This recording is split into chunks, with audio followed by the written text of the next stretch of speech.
químicos y de llantas de desecho. Siguiente, por favor.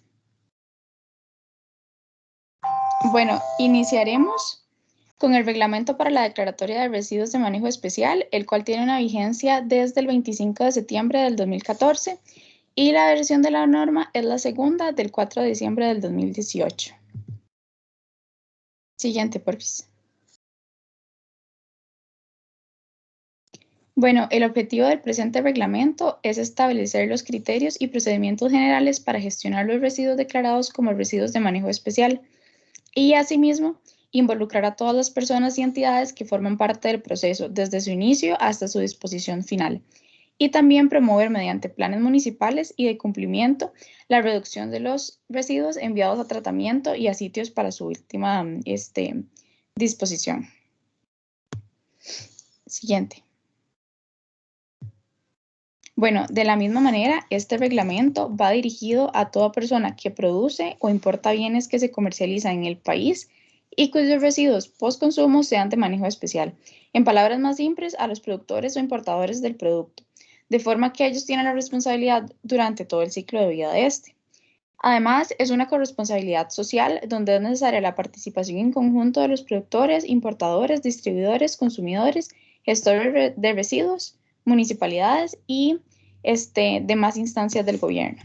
Acá también me gustaría comentar sobre el principio de responsabilidad extendida del productor, donde lo que se establece es que el productor o importador debe brindar opciones para asegurar la recuperación de los residuos, esto con el fin de que se reduzca así la cantidad que llegue a los sitios de disposición final, lo cual se logrará por medio de las unidades de cumplimiento, las cuales son estructuras legales que garantizan una correcta gestión de los residuos y se obedecen y que se obedezcan los lineamientos ambientales, técnicos y sanitarios.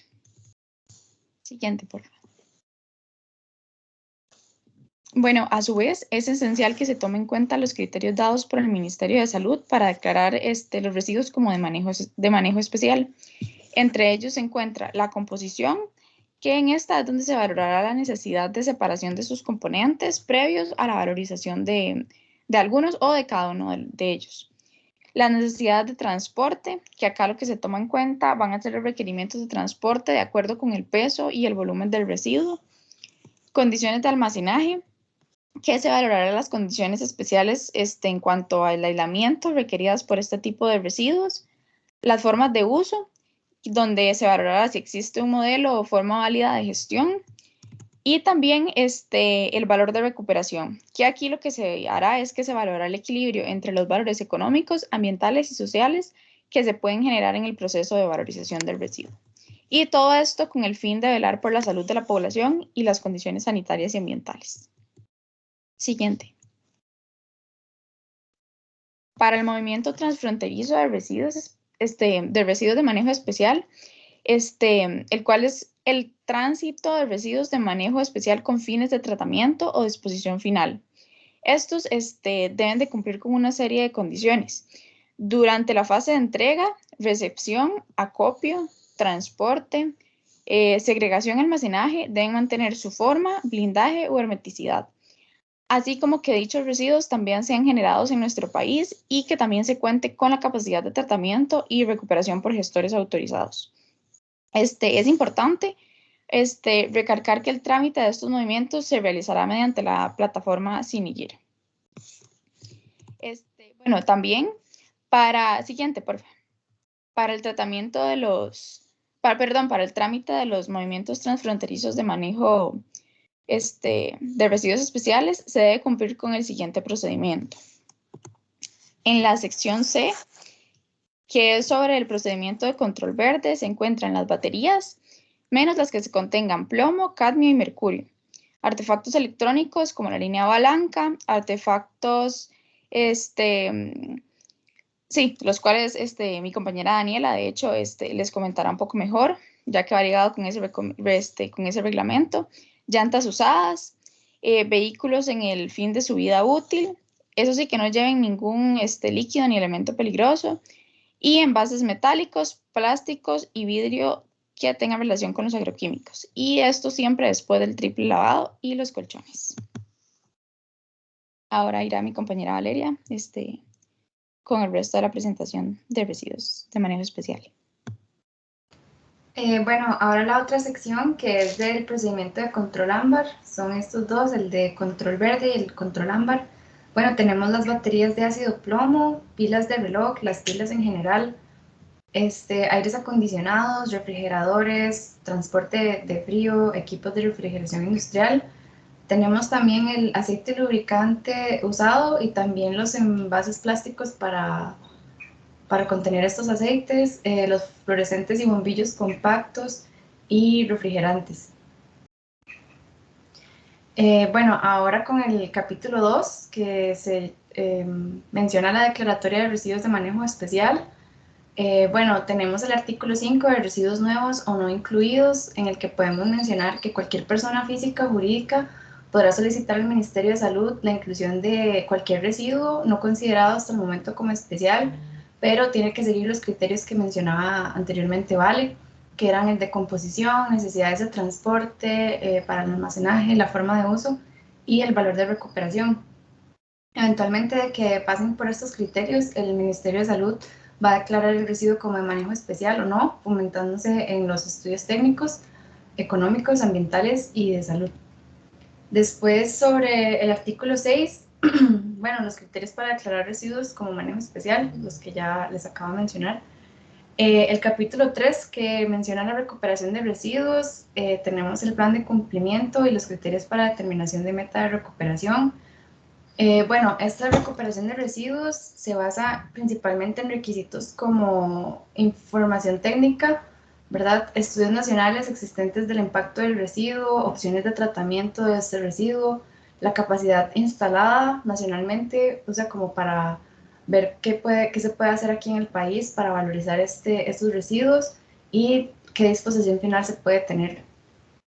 También hay que tener estudios de mercado aportados por actores involucrados en la gestión del residuo y tener resultados de cumplimiento por quincena de cada sector y luego hacer una propuesta de meta de reducción del flujo de ese residuo. El capítulo 5, que menciona el control y vigilancia, orientaciones para gestión, prevención, minimización y gestión integral de residuos de manejo especial. Y disposiciones finales, sanciones y transitorias, que esto más que todo es reglamento sobre el manejo de residuos sólidos ordinarios y las sanciones adecuadas para estas sanciones, según la ley 8839 y sus respectivos artículos. Bueno, este reglamento que acabamos de mencionar del manejo de residuos especiales empieza a regir después de su publicación en la Gaceta del 7 de enero del 2014. Ahora vamos a mencionar el reglamento para la gestión integral de residuos electrónicos. Daniela. La fecha de vigencia es desde el 5 de marzo del 2010.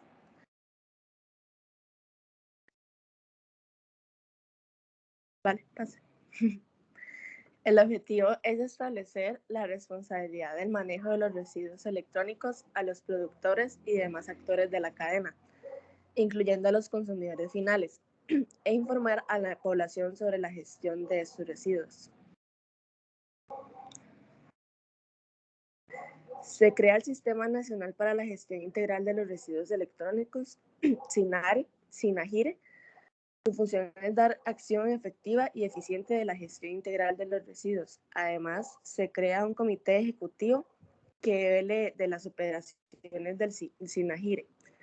Está compuesta por un representante y titular y un suplente de las siguientes organizaciones: Ministerio de Salud, quien funde como coordinador; el Ministerio del Ambiente, Energía y Telecomunicaciones; Rectoría del sector de telecomunicaciones, representante de las universidades estatales, Instituto de Fomento y Asesoría Municipal, las unidades de cumplimiento, Unión Costarricense de Cámaras y Asociaciones de la Empresa Privada y organizaciones no gubernamentales con experiencia en residuos.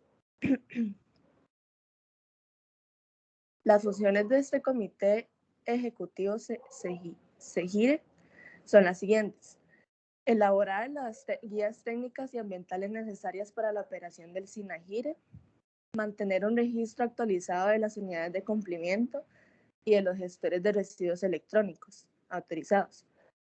Definir y revisar y publicar anualmente las metas de recuperación de los productores. Recibir y trasladar las denuncias ante el Ministerio de Salud por el incumplimiento de la normativa.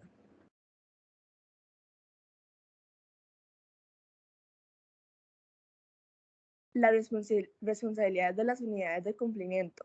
Una unidad de cumplimiento es una estructura legal conformada por uno o más productores o importadores de artículos electrónicos y eléctricos, y estos deberían de realizar las siguientes responsabilidades: registrarse ante el Ministerio de Salud, implementar el plan de cumplimiento, garantizar la gestión integral de los residuos electrónicos, elaborar informes anuales, los cuales podrían ser solicitados por el Ministerio de Salud, diseñar e implementar el mecanismo que garantice la sostenibilidad de los procesos de recuperación y procesamiento.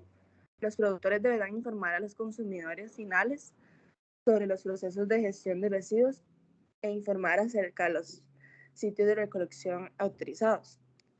Y los consumidores finales son responsables de entregar los residuos electrónicos en sitios de recolección.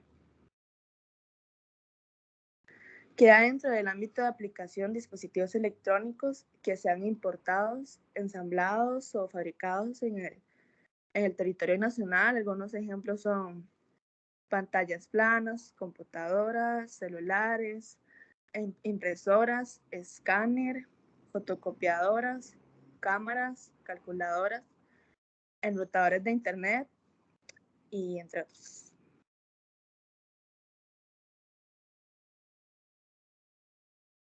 Con respecto al reglamento sobre las llantas de desecho, bueno, la fecha de vigencia fue desde el 15 de mayo del 2007. Siguiente. Bueno, el objetivo de este reglamento es básicamente establecer ciertas normas y condiciones con respecto al tratamiento de las llantas de desecho con el fin de la protección del medio ambiente y también de la salud pública.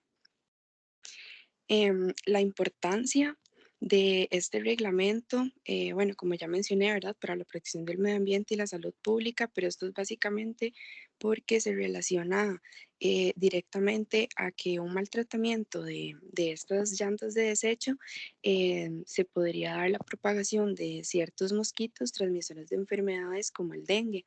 Y además, cabe resaltar que esto es un residuo con propiedades físicas y químicas especiales, y esto lo que hacen es que su degradación se produzca básicamente en cientos de años. Y un dato bastante alarmante es que el porcentaje de llantas de desecho que reciben este tipo de tratamiento es igual o menor al 10% del total producido en el país. Siguiente. Bueno, este reglamento va dirigido a todas aquellas personas que utilicen llantas, por supuesto, en sus vehículos, equipos y demás.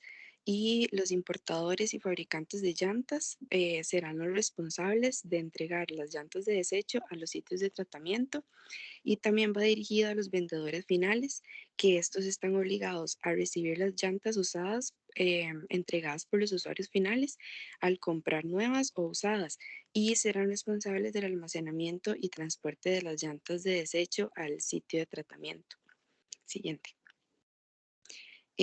Bueno, el tratamiento de las llantas de desecho se puede hacer por alguno de los siguientes procesos, como la generación de energía calórica en hornos de la industria cementera, agregados para el pavimento asfáltico, también para la producción de polvo de hule, para la generación de energía eléctrica y también para proyectos de rellenos sanitarios.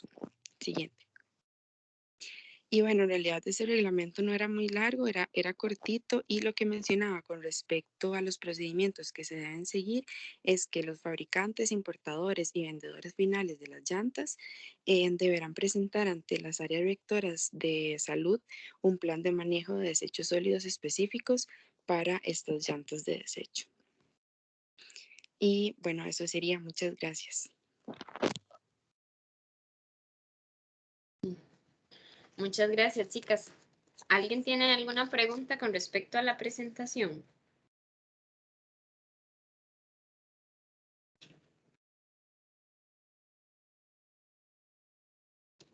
¿Todo súper claro? Tengo una pregunta, profe.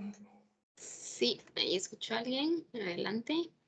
Re- Dale, Revis, pues, Macar. En la parte que decía que los consumidores finales, bueno, en la parte de electrónicos, creo que era de electrodomésticos, que decía que los consumidores finales tienen la responsabilidad de dejar los aparatos en un sitio autorizado. ¿Eso tiene alguna sanción relacionada que esté establecida en el reglamento o es nada más como algo que se debería hacer pero no tiene ninguna sanción? Chicas, ¿leyeron ahí alguna sanción que tuviera relacionada?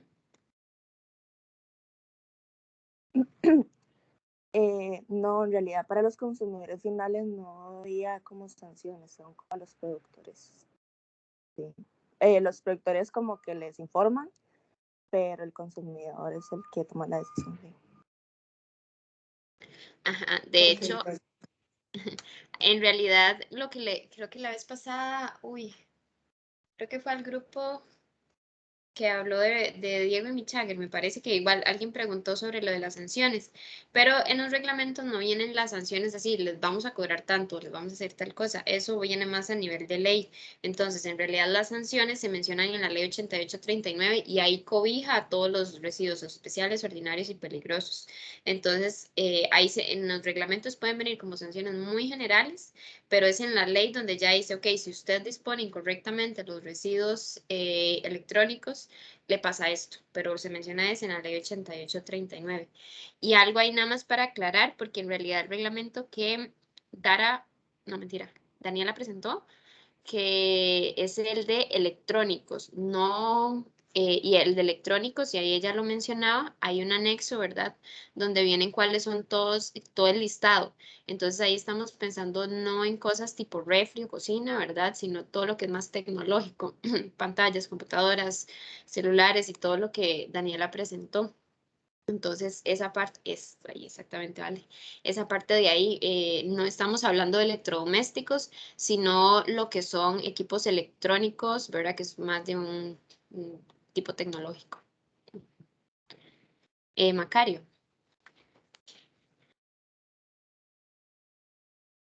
Jóvenes, buenos días, profesora.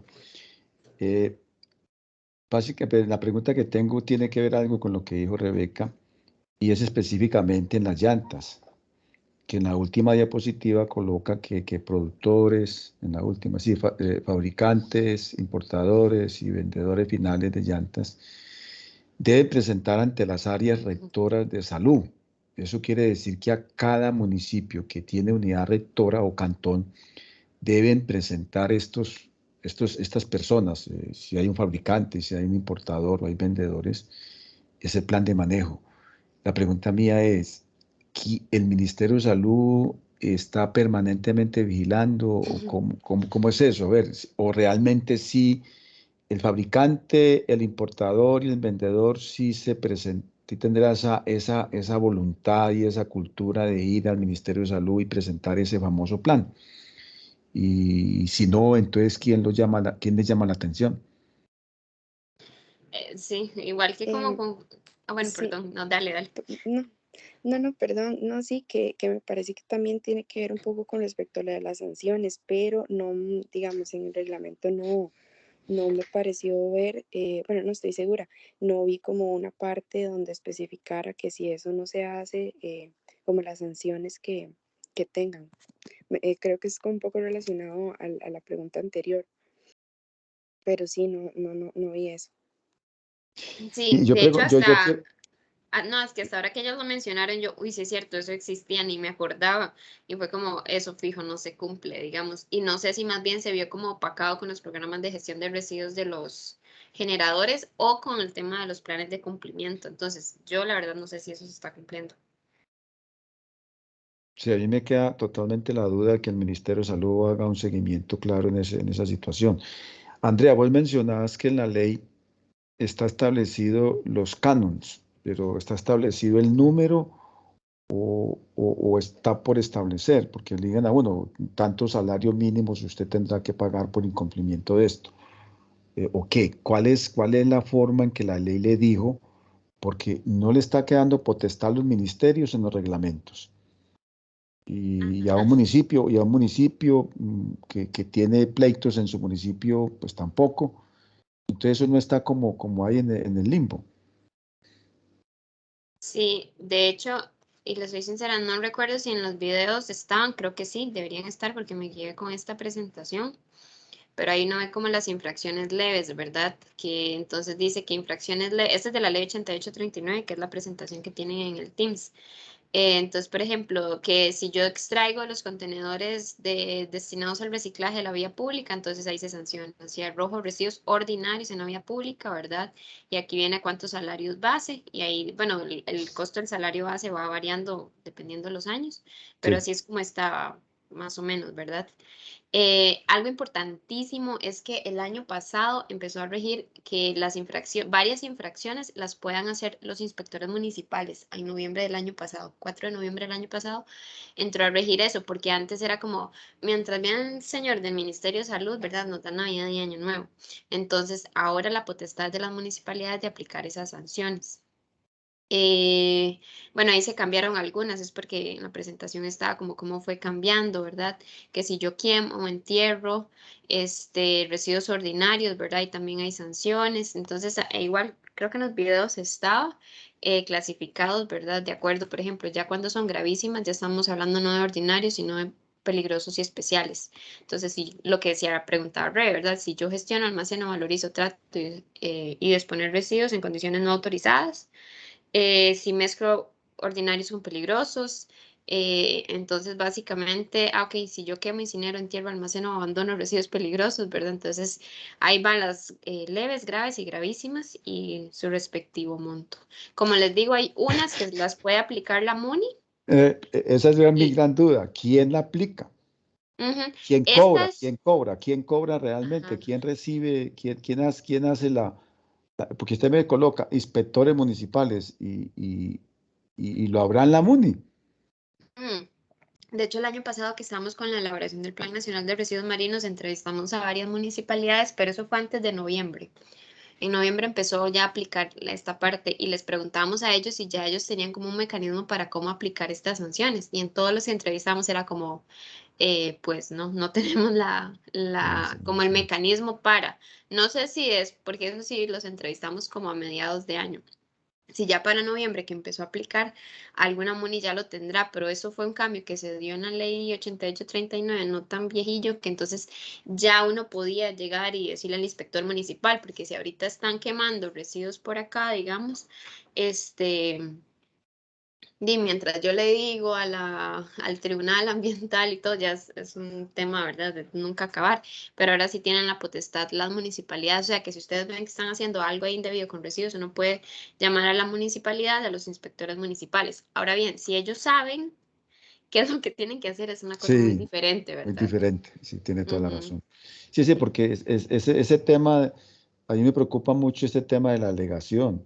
Yo, ministerio, hago la ley, pero tampoco tengo el elemento para poner la multa y aplicarla. Y entonces le digo a la MUNI y tampoco le genero elementos para que la aplique y realmente se haga dado. Y cuando a uno le ponen un dato que entre 1 y 10 salarios mínimos, wow, uno dirá 1 y al otro dirá 10. Entonces se vuelve también como unas cosas, me gusta más bien 1 y me gusta más bien 10. ¿Sí? Eso en temas de multas es delicado, me parece a mí que eso está pasando, pero bueno, por algo se está haciendo que va a cambiar el rector en este ambiente. No sé si irá a pasar a uno peor o irá a mejorar la situación. Bueno, sí. gracias Andrea y gracias jóvenes. Sí, y mi última pregunta para cualquiera de ustedes, chicas, ¿tienen o nos pueden como con sus propias palabras explicar este tema de plan, unidad de cumplimiento, meta? O sea, ¿cómo lo entendieron ustedes? Plan de cumplimiento, unidad de cumplimiento, meta de recuperación que por ahí lo mencionaban.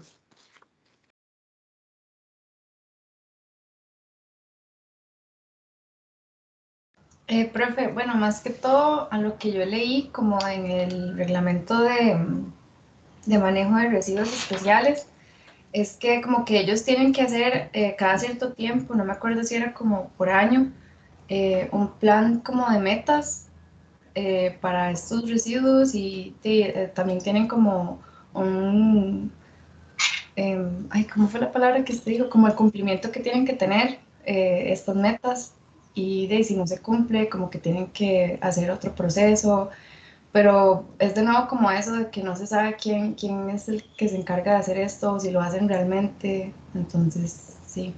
Sí, yo el tema de que se llevan las metas, en una clase vimos como dónde estaban las unidades de cumplimiento, ¿verdad? Pero si en realidad el Ministerio de Salud les lleva la seguidilla de si están recuperando lo que ellos dicen que recuperan o que ellos se propusieron, no tengo idea.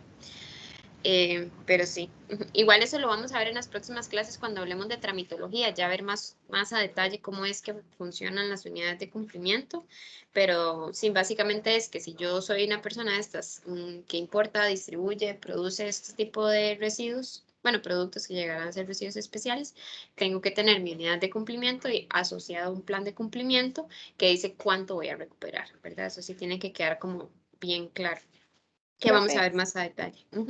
Sí, Sí. de hecho, yo lo que entendí, digamos, por el plan de cumplimiento era como que es más que todo un documento como donde establece, ¿verdad? Como los programas, las acciones, como que uno debería, o sea, como que la persona que tenga un residuo que haya sido declarado como manejo especial, ¿verdad? Tiene como que seguir. Lo que sí, tal vez o sea, tal vez no encontré donde dijera como exactamente cuáles eran las metas establecidas, ¿verdad? Como del plan para que, o sea, para que este plan de cumplimiento se diera, por decirlo así, como qué era lo que tenía que seguirse exactamente para, para lograrlo, ¿verdad? Sí, exacto. Pero sí, yo no sé si el Ministerio de Salud le dará seguimiento a esas metas de recuperación. Tengo mis dudas. Muchas gracias, chicas. Ahora siguen, vamos a ver. Y si no me... Ajá.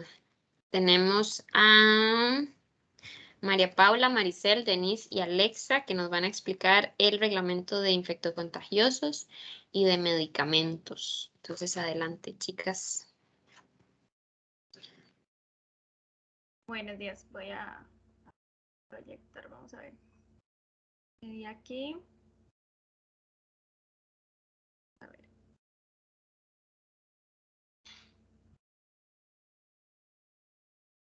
No sé qué pasó. Todavía no lo pueden ver, ¿verdad? Sí, bueno, ya sí se ve. Si Sí, quisiera María, sí. encender la cámara. Ay, sí.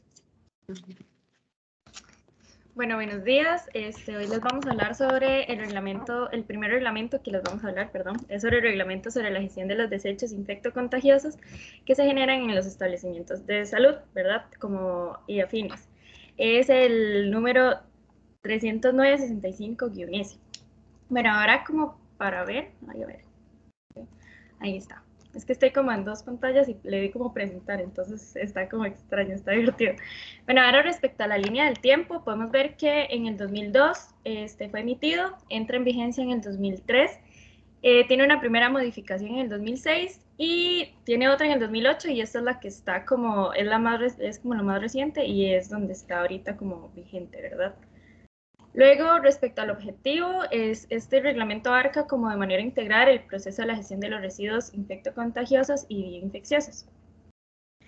Acá esto de la clasificación de los desechos infectocontagiosos es un tema que ya hemos abarcado en clase, pero como es tan importante para el desarrollo de este reglamento, los vamos a mencionar de nuevo, que digamos está como la primera clasificación, que es como la sangre y sus derivados, donde entra el plasma, el suero, los glóbulos, y los materiales contaminados con la misma sangre, ¿verdad? Después los cultivos y cepas de agentes infecciosos, ya sea como cualquier tipo de cultivo o los instrumentos que se hayan usado para esta. Están los patológicos, que eran los anatomopatológicos, los cadáveres, partes del cuerpo, muestras biológicas. Después los residuos contaminados, que son estos mismos, todo lo que se usa para la atención de los pacientes. Y como otros objetos que son los punzocortantes contaminados y no contaminados. Aquí podemos ver que está como el material quirúrgico, los artículos de laboratorio, instrumental de odontología y otros artículos en general, que en esto se refieren como a bombillos quebrados y así, como cosas súper básicas, pero que también se tienen que tomar en cuenta. Después, en la parte de actores, podemos ver que entran como la parte públicos o privados. Es muy importante como decir que este reglamento abarca toda la gente que tenga como que esté relacionada como a los servicios de salud, ya sean de humanos o de animales, ¿verdad? Entonces, algo aquí que es demasiado importante, y por favor pido que presten mucha atención, es que estos actores se dividen en 3 niveles, como podemos ver, ¿verdad? Estos niveles lo que nos van a determinar es cuánto es el tiempo máximo que pueden como almacenar estos residuos, ¿verdad? Entonces, en el nivel 1 tenemos lo que son EVAIS, consultorios médicos, de odontológicos, laboratorios clínicos, rayos X, acupuntura, también la parte de tatuajes y perforaciones, que es como algo que uno tal vez no se imagina, funerarias y unidades móviles de servicio de salud. En el nivel 2 está como todas las clínicas de la Caja, del INSS, que tengan cirugía ambulatoria, consulta externa con diferentes especialidades y establecimientos de servicios de diagnóstico. Y por último, el nivel 3 es la parte donde entran los hospitales y los hospitales veterinarios, la parte como de maternidad, las morgues, los laboratorios de producción y procesos biológicos, bancos de sangre, la parte de centros de enseñanza e investigación y por último la parte de medicina nuclear y radioterapia. Tenemos varias fases de manejo de desechos infectocontagiosos. Las primeras 3 son a nivel interno y las últimas 3 son a nivel externo.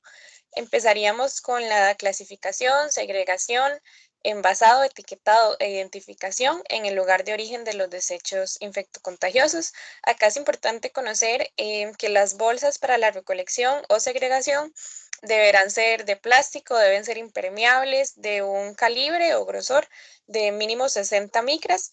Se llenarán hasta 2/3 partes de su capacidad y un peso máximo de 8 a 10 kilos. Estas deberán ser de color rojo para los residuos infectocontagiosos y color negro para los anatomopatológicos. Después, los recipientes de residuos punzocortantes deberán ser rígidos, de color rojo también, de polipropileno de alta densidad y resistentes a fracturas.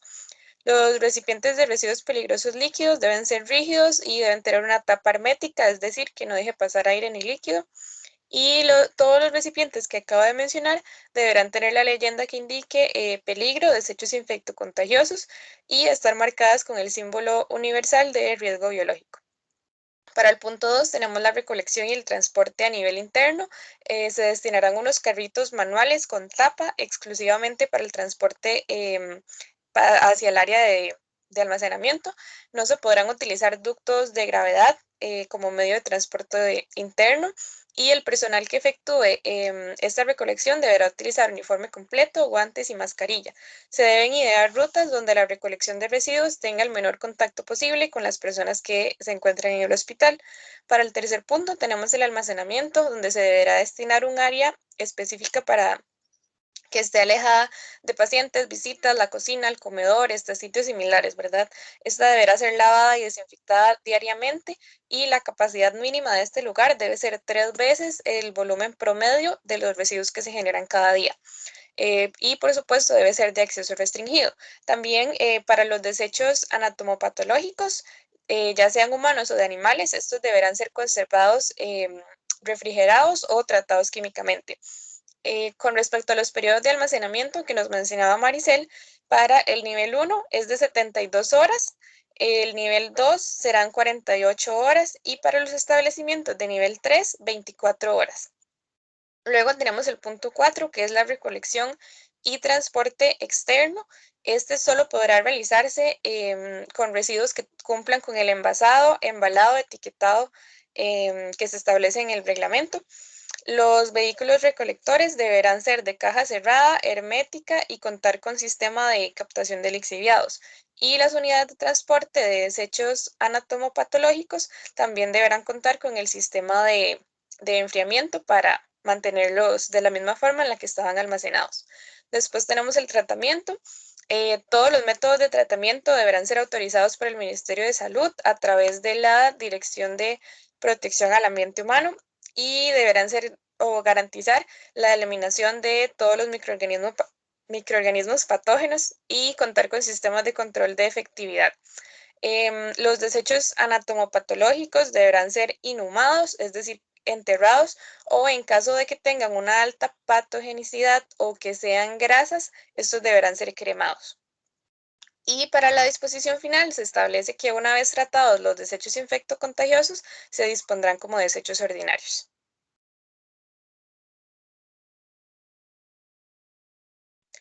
Bueno, por último, sentimos la curiosidad de conversar con personas que trabajan actualmente en el área de salud para conocer un poco más sobre la aplicación de este reglamento ya en la parte práctica. Realizamos 2 pequeñas entrevistas, pero sí consideramos interesante en un futuro llegar a investigar más para tener un panorama más amplio. En mi caso, yo hablé con un doctor que actualmente trabaja en el Hospital del Trauma. Él me comentaba que durante la carrera de medicina, pues este es un tema que no se trata mucho, se les menciona por ahí en un curso de bioética, pero no es algo muy a fondo. Em, es más que todo algo que llegan a aprender en la práctica. Entonces, pues sí me mencionó que en el hospital donde trabaja se siguen estos lineamientos muy cuidadosamente, la rotulación de las bolsas, de los recipientes y demás. También me habló un poco de esto de contar con una empresa externa que se encargue de la cremación de los desechos anatomopatológicos, pero pues sí es algo que llegan a aprender hasta la parte práctica. Bueno, y en el caso de las veterinarias, yo hablé con una veterinaria que trabaja en un hospital clínico, ¿verdad? Entonces ella me decía que generalmente ellos están realizando muchas cirugías a perritos, ¿verdad? Entonces, que igual es en la U, hasta que llegan a la práctica, es donde lo ven, no se abarca en ningún momento. Y ellos lo aprenden así como en la práctica por pura ética, pero lo más difícil es que digamos que como son establecimientos pequeños igualmente, la parte del costo, porque igual tienen que contratar a alguien, entonces tal vez eso es como lo que se les hace más difícil, pero igual que tienen como siguen los reglamentos. Y también me mencionaba que no es algo que el colegio de veterinarios les exija, o sea, simplemente es como ellos sí, lo hacen por pura ética profesional, pero no es como que tengan ese peso encima de que tienen que estarlo haciendo. Y ya para concluir, pues sabemos que ambas carreras son bastante complicadas, conversábamos de que tienen muchos cursos que llevar, pero sí consideramos que sería importante darles un poco más de formación en este tema, ya pues y como funcionarios de salud del país, ¿verdad? Deben conocer un poco más sobre la importancia del proceso desde la separación hasta el tratamiento de los residuos. Conversábamos que quizás una ventaja para los doctores, por decirlo así, es que llegan a trabajar a un hospital que ya tiene este sistema de tratamiento establecido y pues que hay otra persona que va a estar a cargo de todo este sistema. Pero en el caso de los veterinarios, generalmente llegan a tener sus propios consultorios. Entonces, toda esta responsabilidad de gestionar sus propios residuos pues recae sobre ellos, por lo que sí consideramos importante este tipo de formación.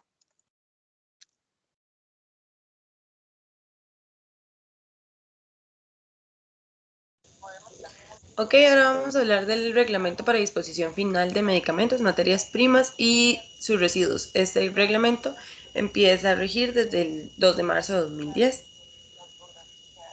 Siguiente.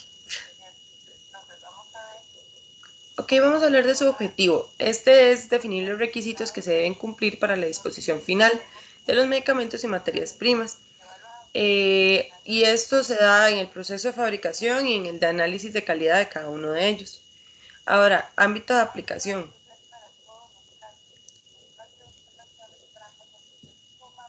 En el ámbito de aplicación, tenemos que es a todo establecimiento donde se manejen materias primas y medicamentos. Los residuos de procesos, de su proceso de producción y de verificación de calidad.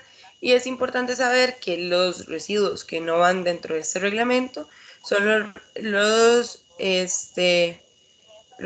radiofármacos. Estos tienen su propio reglamento, que es el reglamento sobre protección contra las radiaciones ionizantes.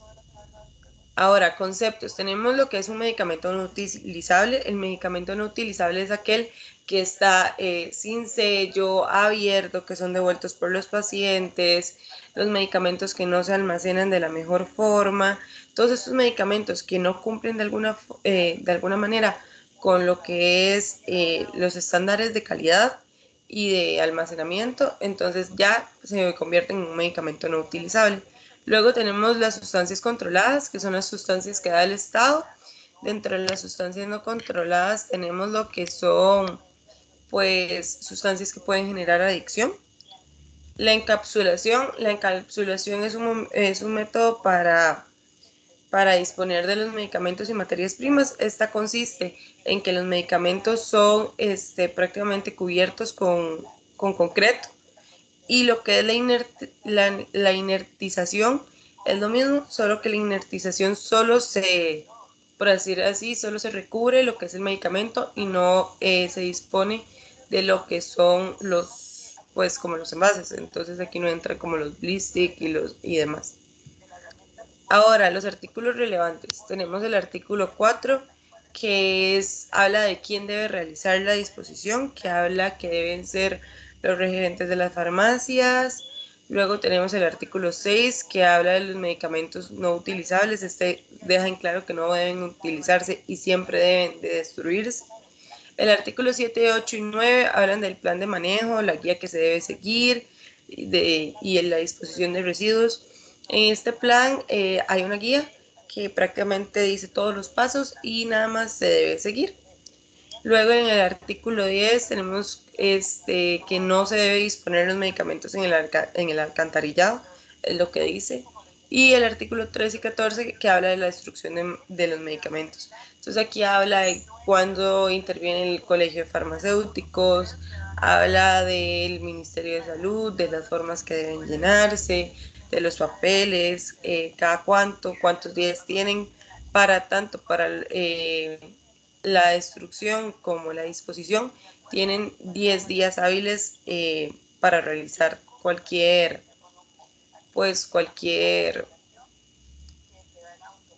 disposición o cualquier acción en cuanto a esto.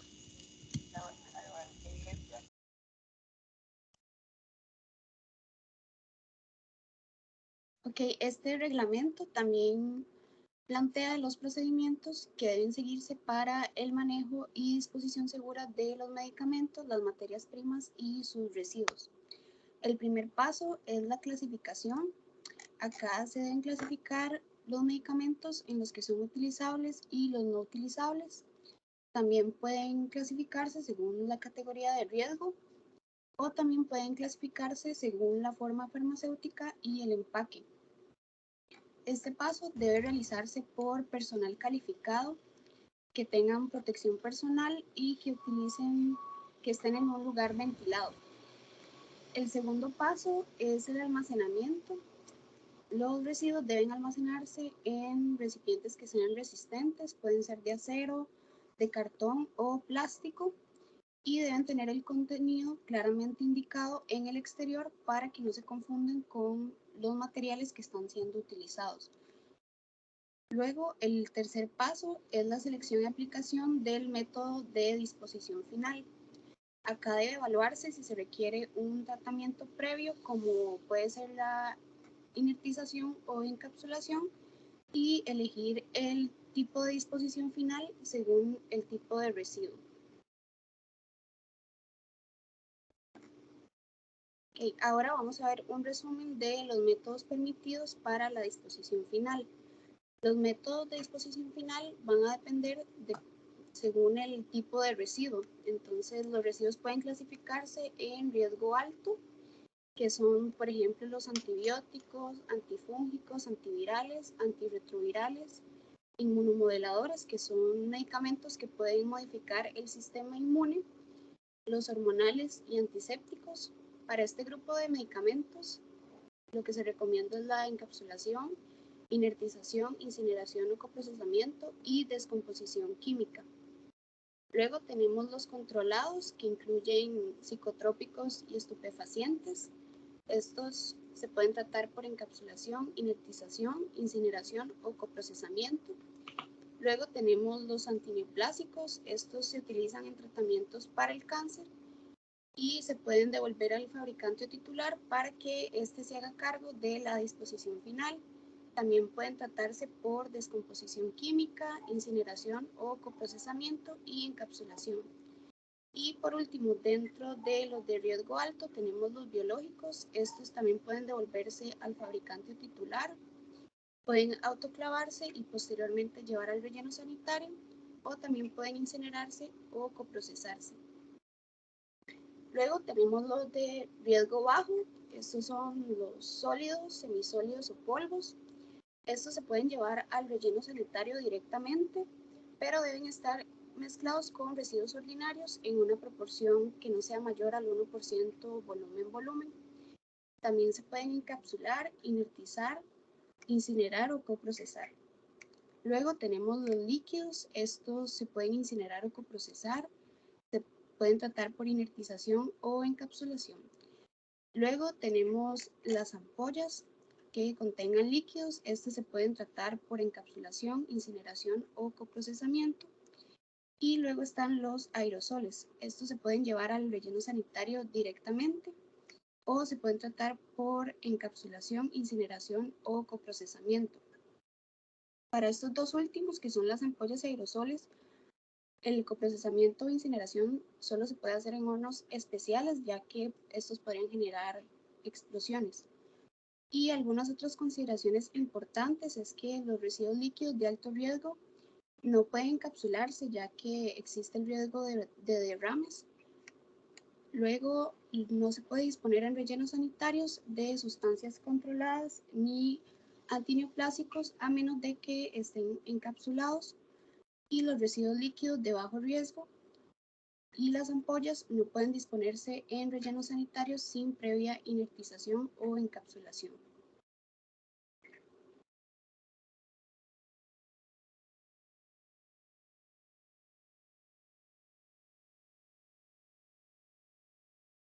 Listo, muchísimas gracias, chicas.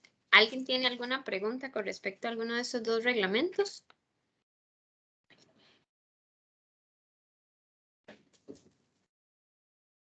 Sí, Lía. Hola, buenos días. Bueno, muchas gracias por la exposición, chicas. Estuvo muy interesante.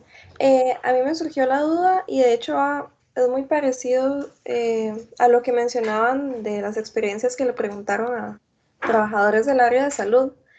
Y no es tanto el reglamento, entonces como para las chicas o para la profe o quien sepa. Es que me preguntaba en lugares como los hospitales, ¿verdad? Si hay, obviamente si es una clínica veterinaria, pues el mismo veterinario es quien está a cargo del manejo de los residuos. Pero si es como un hospital o algo así, hay como profesionales que se especialicen en el manejo de residuos bioinfecciosos y así. O sencillamente es como se le relega a los trabajadores o sea, como a los encargados de limpieza o así. ¿Leyeron Bueno, algo al respecto? Bueno, en el reglamento menciona nada más como que cada establecimiento debe tener como una unidad, digamos, a cargo del todo el proceso de gestión, pero no especifica como quién debe hacerlo, nada más que pues cada administración de hospital o clínica o consultorio, lo que sea, debería de tener como una persona o un grupo encargado de este proceso de gestión, pero no se especifica más que eso, según lo que leímos, ¿verdad? Igual como les decía, en la veterinaria ellos sí hacen como la separación, pero nada más los guardan y alguien los llega a recoger. O sea, no es como que tengan a alguien específicamente para esa parte. Sí, exacto, no hay una especificación de qué tipo de profesional lo debe hacer y al final sí hay algo que dice que todas las instituciones públicas tienen que tener un gestor ambiental, ¿verdad? Entonces muchas veces ahí se le asume esa función, pero es obligatorio para instituciones públicas, ¿verdad? Si ya hablamos de una veterinaria que no es tal vez tan grande o así, entonces son ellos mismos quienes lo hacen. Pero más bien muchas gracias, chicas, por eso de que consultaron, ¿verdad? A estos entes y sí, en efecto, no hay nadie que los verifique y no hay nadie que... Es más, puedo estar demasiado segura de que ellos no saben cada cuánto tienen que sacarlos, por ejemplo, ¿verdad? No saben esto de los niveles que nos explicaron. Entonces, es como lo hacemos, pero porque hay que hacerlo, ¿verdad? Pero no necesariamente es como que alguien los esté revisando. Igual sería como muy difícil, porque no es como que alguien va a estar ahí, ya pasaron 72 horas, entonces tenés que sacar los residuos, ¿verdad? Que eso es un comentario también importante. O sea, no es logística y económicamente viable a veces. Cuando hablamos, piensa en un lugar que, bueno, ahí Maricel lo mencionaba, el tema de los centros de tatuajes y piercings. O sea, es mentira que uno cada 72 horas va a estar sacando residuos y es un lugar súper pequeño, ¿verdad? Entonces, muchas veces eso no se cumple porque es caro. O sea, es bastante caro y al final de cuentas, si van a venir ahí como por un puñito de algodones, te van a cobrar 50,000 pesos. Y creo que me corté. Que al final te van a cobrar 50,000 pesos por venir una vez, ¿verdad? Y imagínense eso cada 72 horas. Entonces es como un tema también de equilibrio en esa parte. Ya si es un hospital, obviamente eso sí se maneja completamente aparte y debería ser muchísimo más riguroso cumpliendo las 24 horas. Que algo que les iba a decir es que internamente no puede tener el tratamiento, ¿verdad? Hay hospitales que tienen su propia cremación, su propio autoclavado, o se puede contratar a empresas que hay como un monopolio a nivel país casi de quién hace ese tipo de tratamientos. Pero sí. Ay, mi gata acaba de hacer un reguero de algo. Adelante, Macario. Gracias Andrea y felicitaciones a las chicas por la buena presentación y es un tema bastante interesante y la encuesta que hacen súper bien, sobre todo aquí en la parte de los médicos y en la parte de veterinarios también. Bueno, la capacitación o la motivación, la sensibilización de esas personas, digamos que el profesional puede estar muy convencido, pero que la persona que le toca el aseo, ¿cómo está la figura? Yo solamente quería preguntar qué me pareció en los 3 niveles, no sé, puede que se me haya pasado, el tema de las farmacias, ¿por dónde se ubica?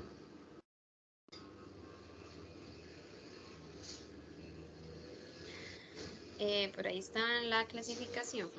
No, profe, realmente lo que hablan es como de medicina general como externa y como especialidades médicas en nivel 2, pero no habla específicamente como de farmacias. Sí, en el nivel 1 hablan de pequeño EVAIS y odontológicos, laboratorios y toda esa parte, pero no habla de la farmacia. Y a mí me preocupa que si la farmacia solamente vende medicamentos, bueno, está bien, pero que una farmacia está colocando inyecciones. Y a veces hay médico ahí, entonces a veces lo revisa la persona porque tiene por allá esas farmacias privadas, tiene esta médico y a veces revisa la persona, el paciente, y entonces le receta los medicamentos y todo eso y le hace la prueba si tiene fiebre, cómo tiene las glándulas y todo aparte. Entonces ahí hay productos que y van a la basura normal. Profe, hablando con un regente de farmacia, de hecho, yo por mi parte hablé con un regente de farmacia y una microbióloga. La microbióloga decía que ellos nada más les enseñan que en la bolsa roja van los algodones y las agujas. Es todo lo que ven en toda la carrera. Es lo único que les enseñan. La doctora, que es regente de la farmacia, pues decía que ellos lo ven dentro de los cursos, ven las pinceladas, no tienen ni idea que existe el reglamento, pero sí les explican, bueno, esto va así, así. Y decía que para la disposición de los residuos, pues ellos sí tienen, digamos, el manejo y si tienen inyectables, pues entonces, o el consultorio, como dice el profe, si tienen su bolsa, digamos, su bolsa de desechos.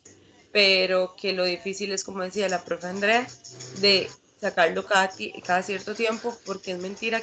Imagínense si ya en lo de los piercing y tatuajes no hay, digamos, tanta cantidad en una farmacia que ponen un inyectable al día, pues tampoco van a tener gran cantidad. Entonces ellos sí tienen como la forma de disposición, más sin embargo a veces no cumplen con los tiempos. Sí, Era lo que incluso decía.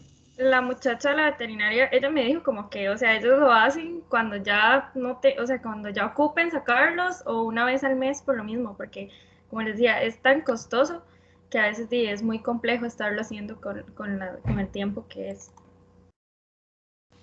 Pero la pregunta que yo haría es, cuando ellos lo recogen en su establecimiento, ¿tienen algún tratamiento interno o directamente va a la bolsa respectiva del color? Y y hay un recolector especial o va en la A lo que, basura doméstica, a lo que va en la tengo recolección entendido, municipal. No, a lo profe, que tengo todos, entendido sí lo recogen. O sea, tienen un recolector, ellos no hacen ningún tratamiento, solo tienen el recolector especial, digamos, para esos residuos. Ok, ok. Mediante Dios que sí, sí lo tengan, eso es lo que yo digo, porque tiene un costo bastante alto, con todo el respeto.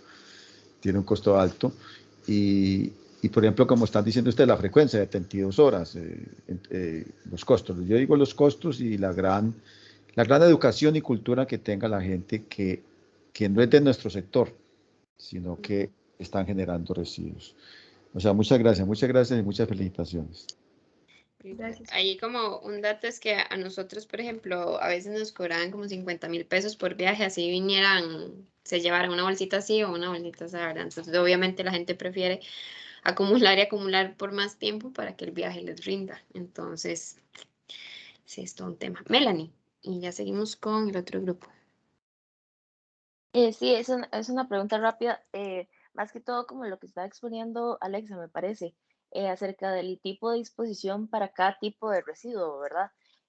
Entonces era para preguntar si, ok, están los tipos de disposiciones, pero hay alguna como regla más al respecto de cómo tiene que ser esa disposición, ya sea encapsulación o el resto. Especialmente el que me preocupa es incineración, ¿verdad? Porque está como en todas los tipos de residuos y no sé si, digamos, hay como alguna forma más de asegurarse que eso sea de la manera dentro de lo que cabe, ¿verdad?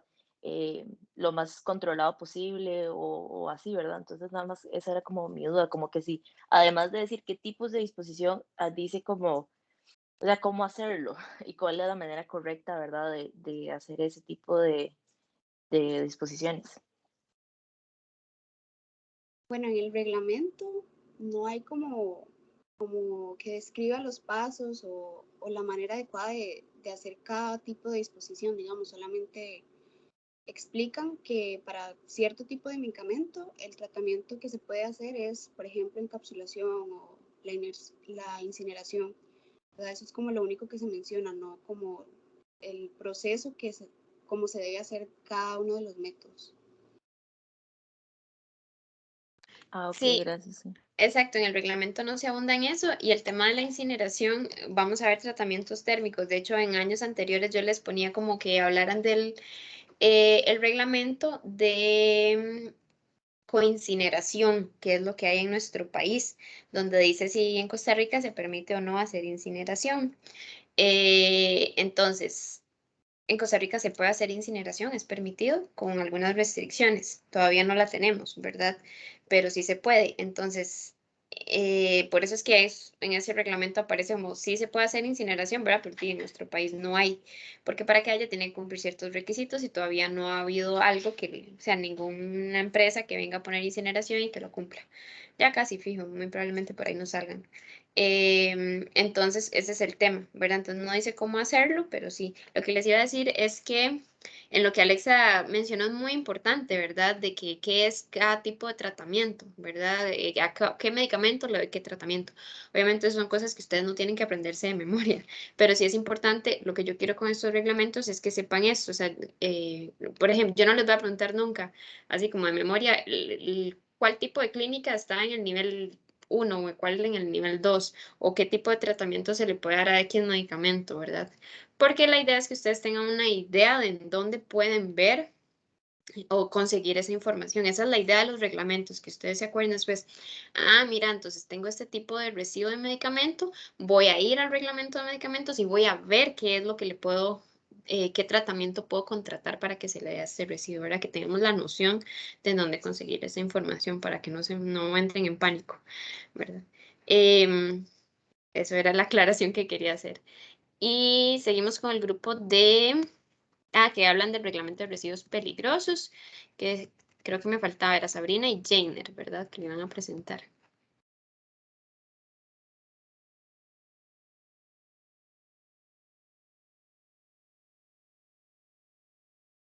Sí.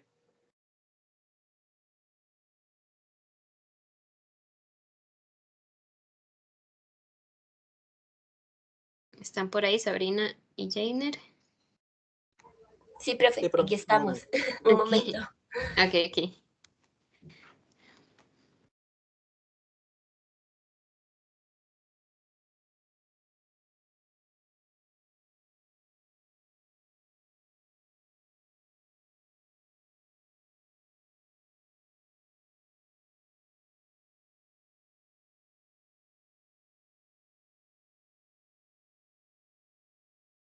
Profe, ya voy, es que no me deja presentar. Voy.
Jay, ya puedo, si no lo puedo hacer yo. Ah, bueno, ya.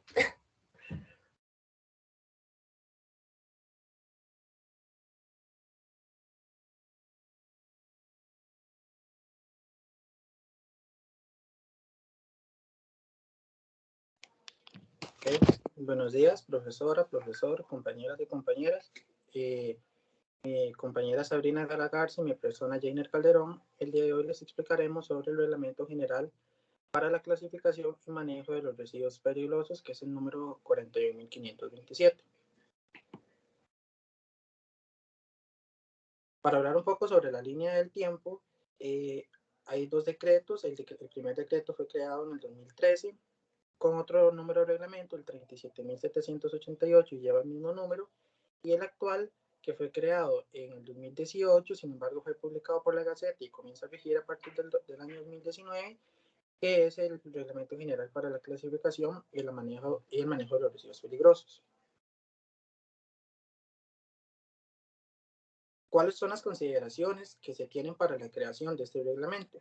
Bueno, como primer punto, que es obligación del Estado velar por la salud pública y la calidad de la población, que hubo un aumento considerativo de la generación de los residuos peligrosos y que esto va a generar un impacto en la salud humana y en la biodiversidad, que es importante para Costa Rica formar parte de la OCDE, de la Organización para la Cooperación y el Desarrollo Económico, y que los reglamentos existentes deben integrarse y además deben actualizarse las listas de los residuos peligrosos. Una vez conocido eso, vamos a determinar cuál es el objetivo y a quién está dirigido ese reglamento. Bueno, en pocas palabras, el objetivo de dicho reglamento es definir y establecer los requisitos para clasificar un residuo como peligroso y, una vez clasificados, determinar aquellos procedimientos o las normas para gestionarlos de una manera adecuada, considerando la perspectiva ambiental y la perspectiva sanitaria. ¿A quién está dirigido? En pocas palabras, está dirigido a toda aquella persona que sea un ente generador, al gestor parcial o total, o al fabricante, al importador o al transportista de los residuos peligrosos. La clasificación y la identificación de los residuos peligrosos. Bueno, el reglamento habla de cómo es que podemos nosotros encontrar que un residuo es peligroso o no, y en general hablan de 6 puntos. El primero es los que se encuentran en el Convenio de Basilea, en el anexo 1, en el anexo 8, en el anexo 2, que tienen importancia transfronteriza, y los del anexo 9, que tengan características de residuos peligrosos. Y también aquellos que se encuentren en la legislación interna de importación, exportación o de tránsito. El segundo es los residuos que están sujetos a control por la OCDE, específicamente en el apéndice C 2001-107 y en el apéndice 4. Como tercer punto, van a estar aquellos en donde que por criterio técnico un profesional mencione o diga que un residuo es peligroso, porque conoce cuáles son los insumos o cuáles son los procesos que dieron a la generación de dicho residuo. Entonces, mediante una caracterización físico-química, con criterio profesional técnico, se puede determinar si un residuo es peligroso. El cuarto, y como ya lo habíamos conocido, la combinación de aquellos residuos que son peligrosos. Un residuo ordinario se combina con un residuo peligroso, entonces se vuelve un residuo peligroso. En el quinto, aquellos residuos que se crean o se estén dudosos si es un residuo peligroso o no, y no están en ninguna de las listas ya mencionadas, entonces se le debe hacer una caracterización físico-química que determine que el residuo no es peligroso. Esa caracterización físico-química se hace mediante la prueba de extracción para determinar constituyentes que hacen al residuo peligroso. Eso es un reglamento que ya existe. Se debe hacer en laboratorios autorizados por el Ministerio de Salud, y a esos residuos se les debe hacer una ficha con perfil del residuo, que tenga sus características, que tenga su origen, y además del anexo 1 del presente reglamento. En este anexo está la lista de los residuos que este reglamento considera como peligrosos.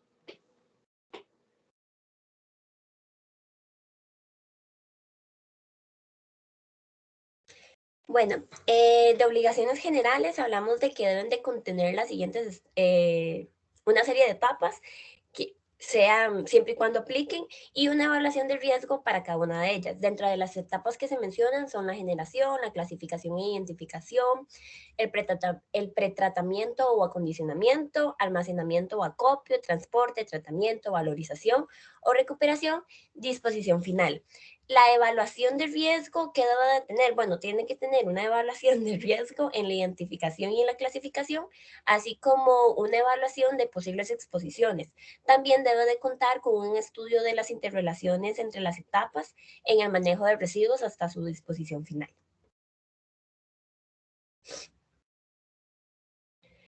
Dentro de las obligaciones y las responsabilidades del generador, gestor, fabricante e importador, bueno, deben de tener un adecuado manejo de estos residuos, y para ello tienen que contar con el Reglamento General para autorizaciones y permisos sanitarios de funcionamiento otorgadas por el Ministerio de Salud. Algunos de los requerimientos que deben de cumplir se mencionan: tener un programa de gestión integral de los residuos sólidos, registrarse ante el Ministerio de Salud sobre los movimientos y liberación de los residuos peligrosos mediante la plataforma SINIGIR. Para la exportación debe tener autorizaciones del Ministerio de Salud y cumplir con los procedimientos del convenio Basilea. Deben de garantizar el adecuado empacado, envasado o embalado según el Ministerio de Salud, así como indicar la clasificación de riesgo, manejos y almacenamientos y precauciones sanitarias y ambientales. Las instalaciones de almacenamiento y para todas las etapas de gestión, deben de contar con permisos sanitarios de funcionamiento. Ahora, el generador tiene una subsistencia de responsabilidad, ¿verdad?, en estos residuos, que es una responsabilidad compartida con el generador. Ahora, más adelante en el reglamento, nosotros vamos a poder encontrar que para el fabricante y el importador, todas las obligaciones y responsabilidades que tiene el generador se aplican para ellos. Es por eso que decimos que realmente podemos decir que existe una subsistencia de responsabilidad para todas las partes, además de una responsabilidad en las afectaciones de la salud y el ambiente en caso de un contenido químico no declarado ante el Ministerio de Salud o hacia el cliente. Ahora bien, específicamente para el programa de gestión integral de los residuos sólidos de los gestores, ellos deben de mencionar los entes generadores a los que se les presta el servicio, la naturalidad, la cantidad, el ciclo de recolección, los puntos de recolección.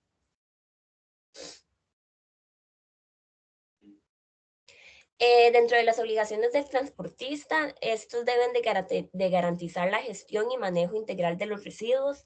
Tienen que cumplir con una serie de reglamentos, entre ellos podemos mencionar el reglamento del transporte terrestre de productos peligrosos y recomendaciones relativas del transporte de mercancías peligrosas, editado por las Naciones Unidas. También se menciona que en un solo vehículo no es permitido el transporte de residuos peligrosos incompatibles. Las actividades de lavado de los vehículos que hayan transportado residuos peligrosos o sustancias o productos que se pueden generar de estos solamente se pueden realizar en aquellos sitios que cuenten con un permiso sanitario de funcionamiento.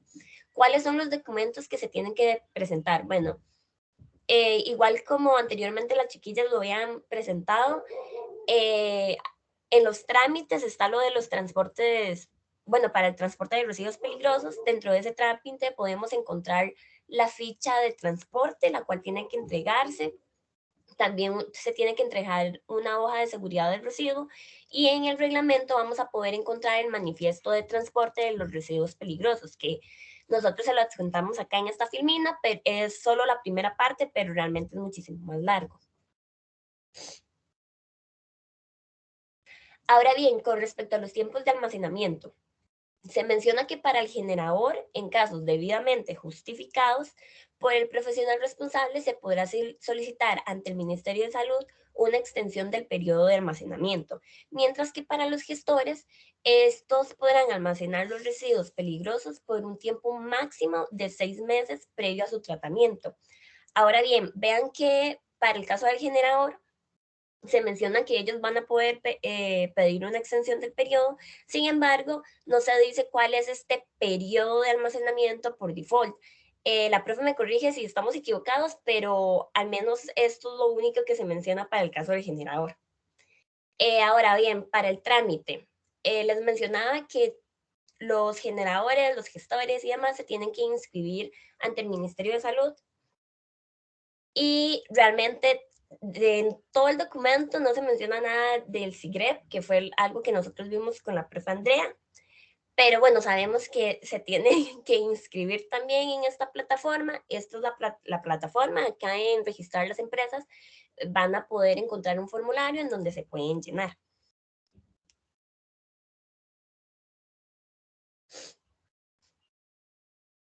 Ok, ahora con las autoridades, como lo hemos visto durante los reglamentos anteriores, que es algo muy en común, que están el Ministerio de Salud y el MINAE. El Ministerio de Salud es el ente rector y este va a estar encargado de lo que es formular, ejecutar, evaluar y adoptar la política y el Plan Nacional para la Gestión Integral de los residuos, ¿verdad? Y como ya se ha mencionado, que es el que establece el CINEGIR.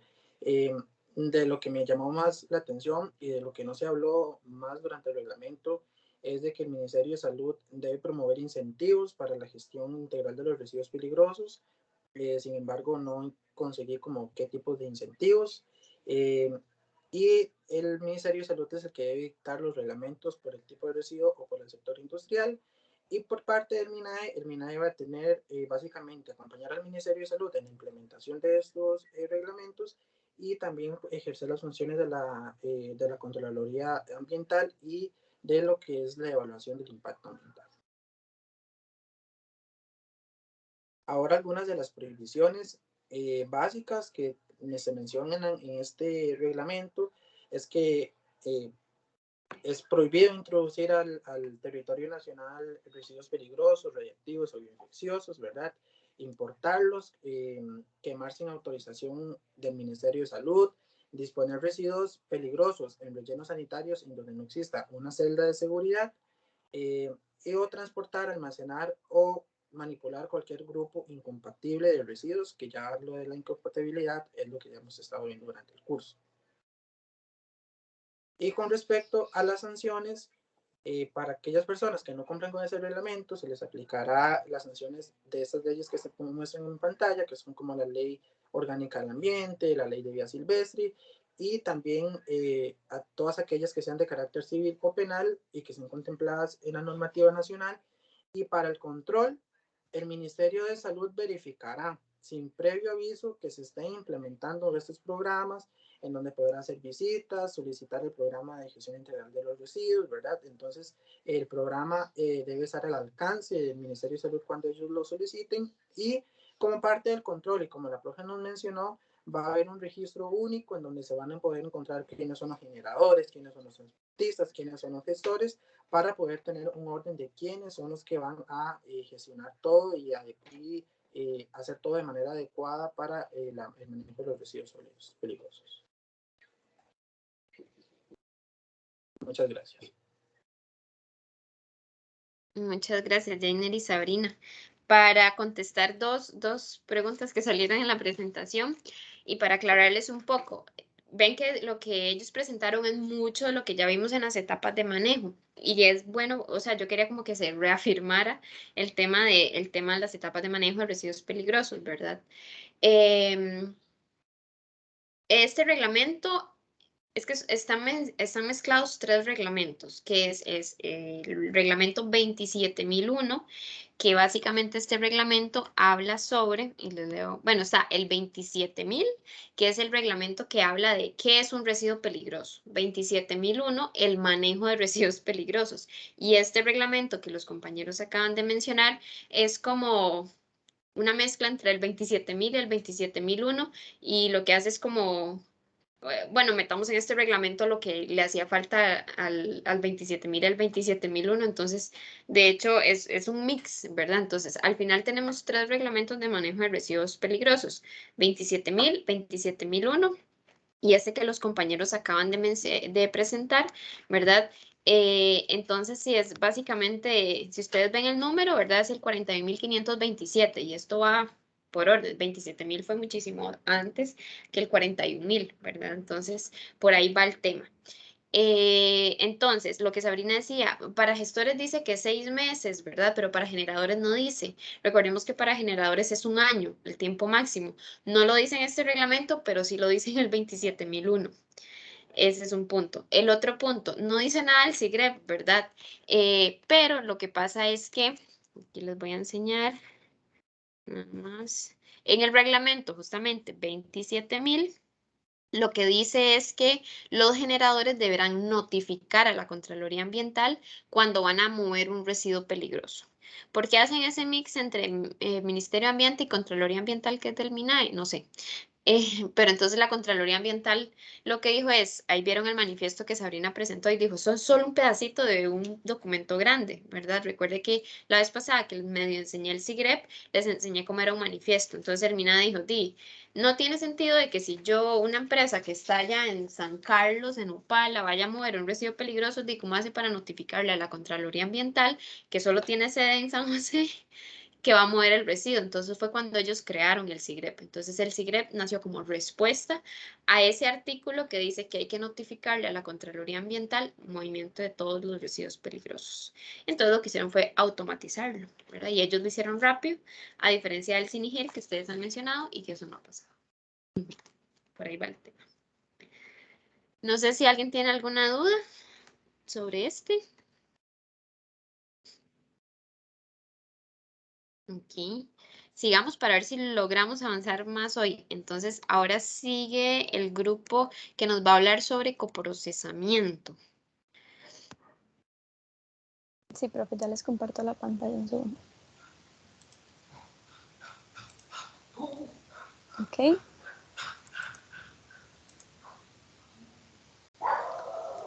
Ok, regálame un segundito nada más para...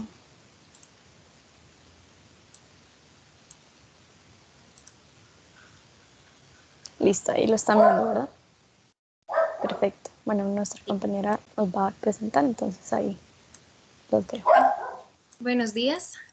Mis compañeras Sol Carpio, Fabiola Pérez, Adriana Rojas y mi persona, hoy les vamos a comentar un poco acerca del decreto 40.557, que habla específicamente del reglamento para el coprocesamiento y gestión de residuos en hornos cementeros. Y más adelante mis otras dos compañeras les van a hablar acerca del Plan Nacional de Compostaje.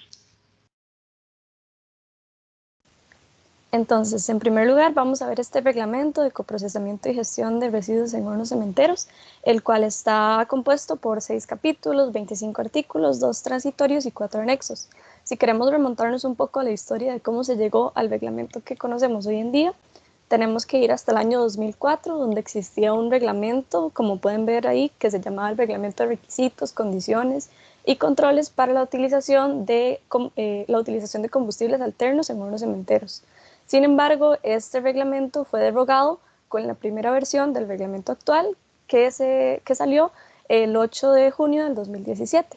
Esa misma versión entró en vigencia unos meses después, el 23 de agosto de ese año, y posteriormente, aproximadamente un año después de esto, se creó la segunda versión, que es con la que se cuenta actualmente. El objetivo es establecer una norma base para el coprocesamiento, donde se incluyan las condiciones, los requisitos y controles necesarios para garantizar una adecuada aplicación del procedimiento y la gestión de sus emisiones. Entonces, en general, básicamente, establecer que todos quienes lleven a cabo el proceso de coprocesamiento lo hagan de una manera tal que se garantice el cumplimiento en cuanto a cuidar la salud, no solo de las personas, sino también de la salud ambiental. Entonces, ¿a quién va dirigido? A todas las industrias cementeras costarricenses que realicen o quieran realizar o quieran iniciar con la actividad de coprocesamiento, también al Ministerio de Salud, ya que este va a ser el encargado de proporcionar los permisos, los límites, emisiones y actuar en caso de denuncias. A todos los costarricenses, ya que ellos deben velar por su salud y actuar como demandantes en caso de observar alguna irregularidad. Y también a todas las instituciones mencionadas dentro del reglamento que poseen diferentes funciones dentro del proceso en general, lo cual ya vamos a ver a continuación. Entonces, el reglamento empieza explicando una serie de requisitos generales que son necesarios para empezar con la actividad del coprocesamiento. Entonces, se menciona que debe ser realizada por gestores autorizados y que ellos deben cumplir la ley 8839 para la gestión integral de residuos y su reglamento. También se menciona que en caso de querer realizar una modificación al proceso que ya está establecido para el coprocesamiento, esta debe contar con un referendo del Colegio de Ingenieros Químicos y Profesionales Afines, donde se proporcionan los diagramas y planos del nuevo procedimiento.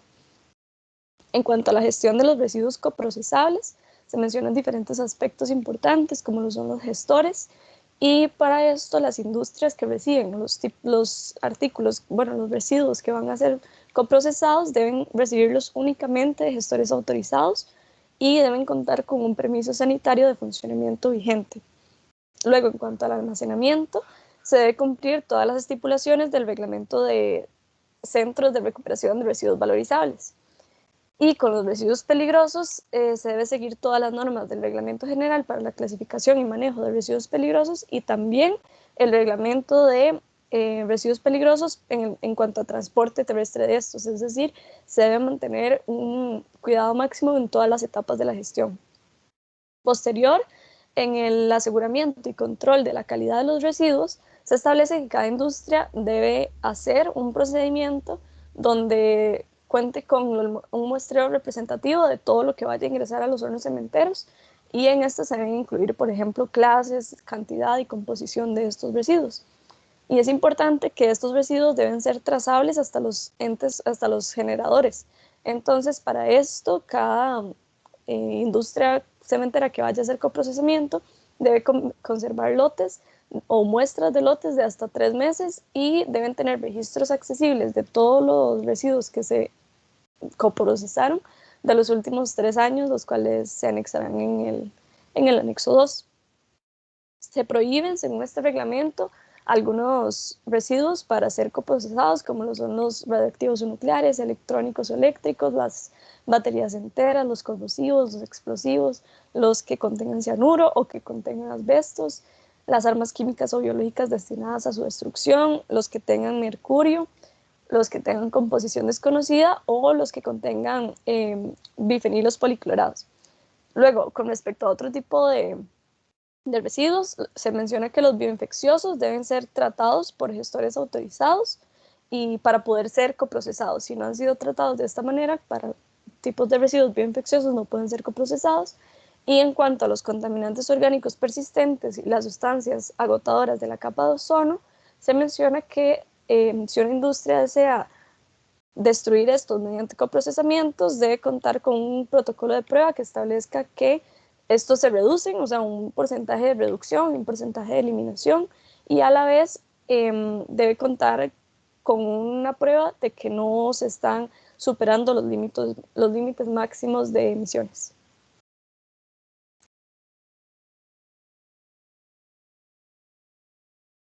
Bueno, ahora con respecto al capítulo 5, aquí se hablan de las denuncias en el artículo 19 y dice que a raíz de una denuncia relacionada con las emisiones atmosféricas, el Ministerio de Salud va a medir esas mediciones de los hornos cementeros para comprobar que estén cumpliendo con el reglamento. Y además, bueno, se van a destinar los fondos necesarios para este tipo de atención de denuncias.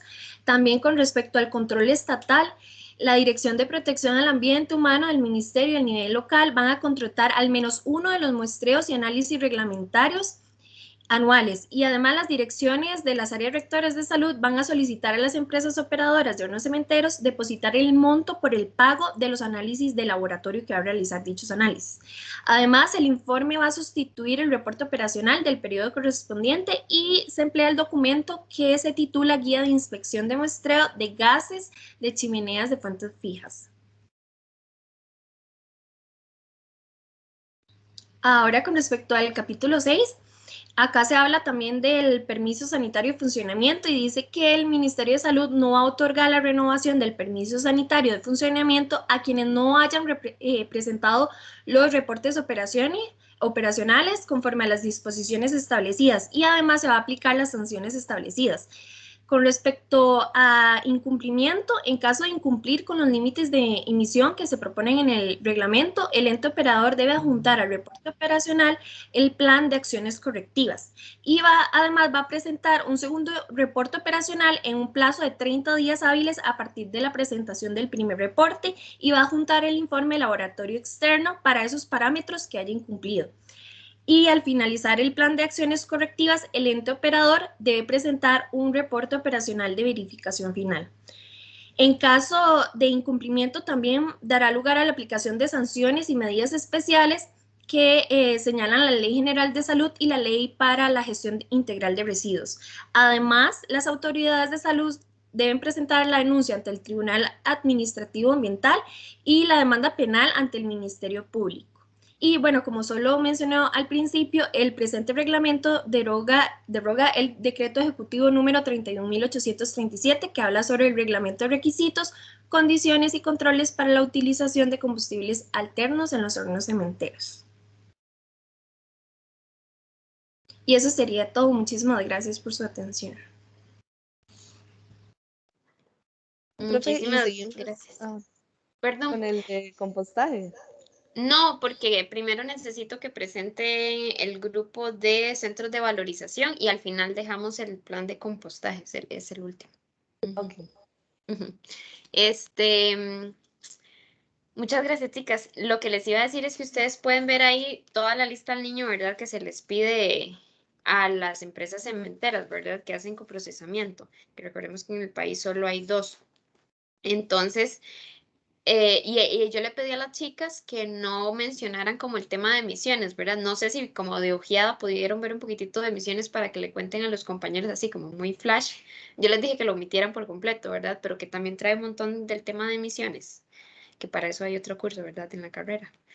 Pero no sé si más o menos pudieron como ojear un poquitillo ahí, como que era lo que decía, que eran como cuadros de cuadros de cuadros.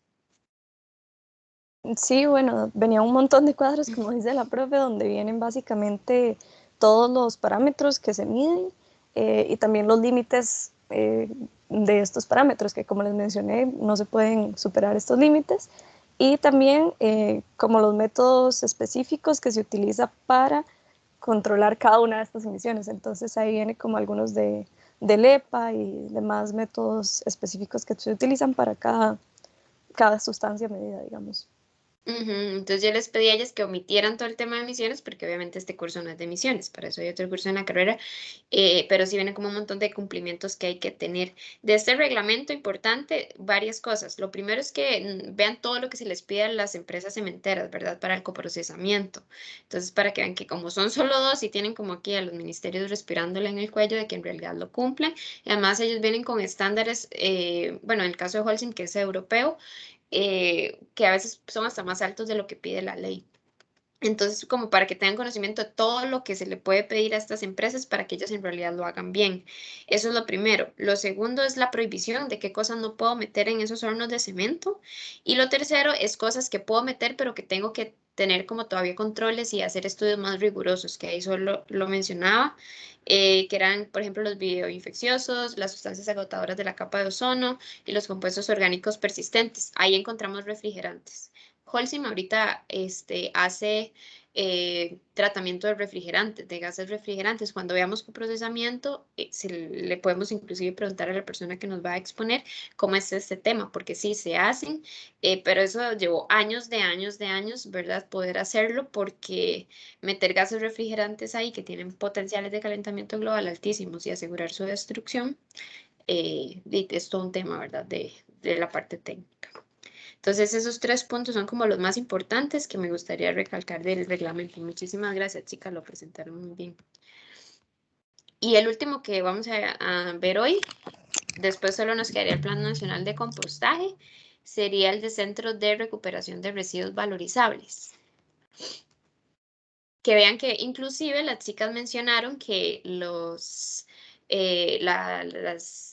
empresas cementeras tienen que cumplir este reglamento, ¿verdad? Y ellas decían, tienen que cumplir también el de residuos peligrosos y ahí se mencionaban. Ok, Entonces, ya comparto pantalla.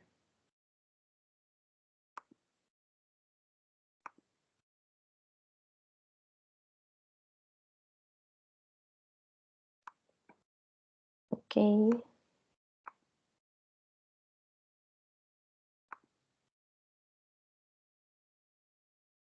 Ahí ya pueden verla en pantalla completa. Sí. Ok. Bueno, buenos días. Mis compañeros Marcelo, Susan, Rebeca y yo vamos a explicarles un poco sobre el reglamento de centros de recuperación de residuos valorizables, el cual es el número 41052. Ok, ¿en qué consiste este reglamento? Su fecha de vigencia es desde el 1 de junio del 2018 y desde que entró en vigencia no se le han realizado modificaciones. Y el objetivo de este reglamento básicamente consiste en definir cuáles son las condiciones físicas y sanitarias que deben cumplir todos los centros de recuperación de residuos valorizables, con la intención de garantizar tanto la protección a la salud como al ambiente. Ok, entonces, primero, ¿qué es un centro de recuperación de residuos valorizables? Esto va a ser cualquier edificio o establecimiento permanente de almacenamiento temporal de residuos para su valorización. Aquí pueden categorizarse ya sean grandes centros, ¿verdad? Como grandes empresas, medianas, pequeñas, microempresas y también todas aquellas que importan o exportan residuos valorizables. ¿Y qué se hace en estos centros de recuperación? Básicamente lo que se hace es un pesaje de los residuos, una separación, una clasificación, se les puede también dar una transformación física y se pueden empacar. Dentro de los artículos más relevantes está el artículo 4, correspondiente a retiros y coberturas. En este se especifica que el centro de recuperación tiene que cumplir con la ley 7575, que es la ley forestal, la cual dice que tiene que respetar todas las áreas de protección que existan alrededor del centro y también la distancia adecuada a cuerpos de agua con el fin de evitar alguna contaminación. También el 70% tiene que ser la cobertura máxima de construcción del área de lote o lo que indique el plan regulador que se emite dependiendo de la municipalidad. Y bueno, las distancias que debe cumplir el centro, tanto frontal, lateral como posterior, también deben indicarse en el plan regulador o con la municipalidad respectiva.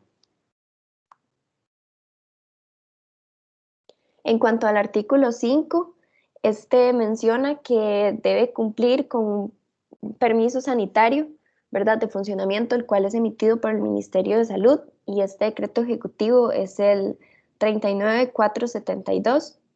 Y también menciona que debe cumplir con la ley 8839, que es la ley para la gestión integral de los residuos, Y en cuanto a esto, lo que indica es que las municipalidades deben cumplir con lo que se establece en el artículo 8, incisos D y K.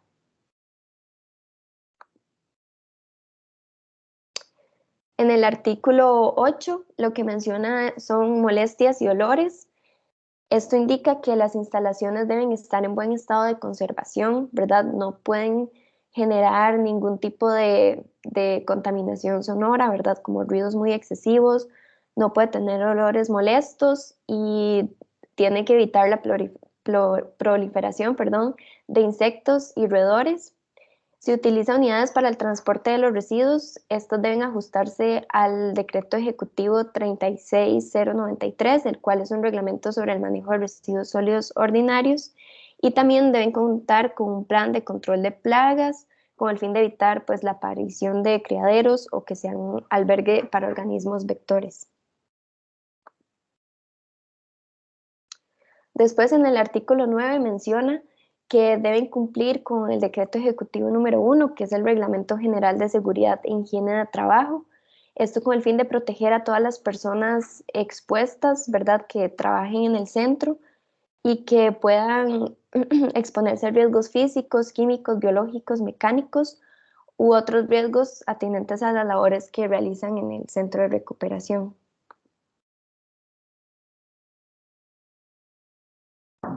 Ahora en el artículo 10, que en mi parecer es uno de los más importantes porque habla sobre las condiciones físico-sanitarias de las instalaciones, que por cierto son bastantes subartículos, por así decirlo, en donde se menciona aquellos requisitos que requieren los pisos, las paredes, los entrepisos, estructuras internas, techo, área de ventilación, aspectos más de precaución como extintores, botiquín de primeros auxilios que se encuentre rotulado, las condiciones que se necesitan en las instalaciones eléctricas, la iluminación de las áreas de trabajo y demás aspectos que en realidad son bastantes.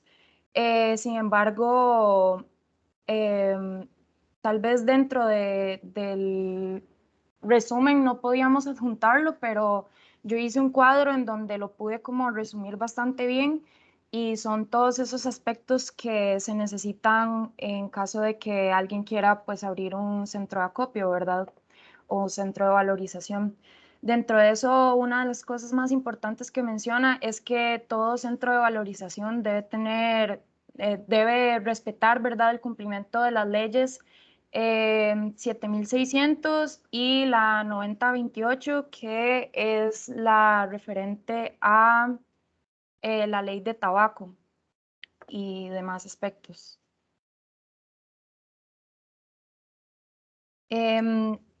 Varios artículos importantes, dentro de esos el artículo 11, que habla sobre que todo centro de acopio de residuos valorizables debe tener e implementar un programa de gestión de residuos sólidos y líquidos no recuperables que se encuentre debidamente documentado.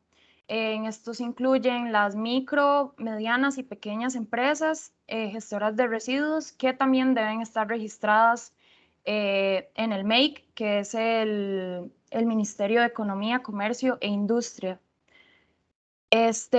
Y dentro de esto se exceptúan a las municipalidades, ¿verdad?, que no deben hacer estos trámites.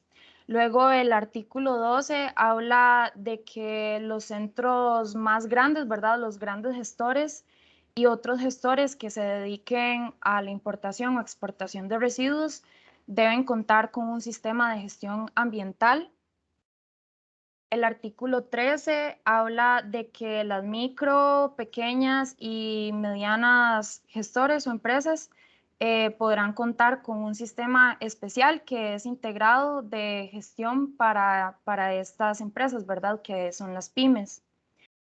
El artículo 14 habla sobre los registros de entradas y salidas de materiales que deben estar siempre accesibles para todas las inspecciones que haga el Ministerio de Salud, ya sea avisadas o no avisadas. Entonces debe ser bastante transparente, ¿verdad? Y que, por ejemplo, cuando lleguen a los centros de recuperación de residuos valorizables, aquellos residuos que sean aprovechables, deben de tener como mecanismos para verificar la legalidad de dónde vienen, ¿verdad? Y el artículo 15, que habla sobre la consideración en las instalaciones de las áreas de maniobra, de carga y descarga, las áreas de clasificación, el desembalaje, el pesaje, la compactación, el empaque y embalaje y las bodegas de almacenamiento, que pues estas deben de tener, no, es la anterior. Estas deben de tener la totalidad de las instalaciones, cumpliendo a cabalidad los aspectos de accesibilidad señalados en la Ley de Igualdad de Oportunidades para las Personas con Discapacidad. Y ahora con respecto a las prohibiciones, se hablan sobre dos, que son que se prohíbe el almacenamiento de residuos radiactivos en los centros de recuperación de materiales, y el artículo 17, que se prohíbe completamente el hecho de dormir en los centros de valorización.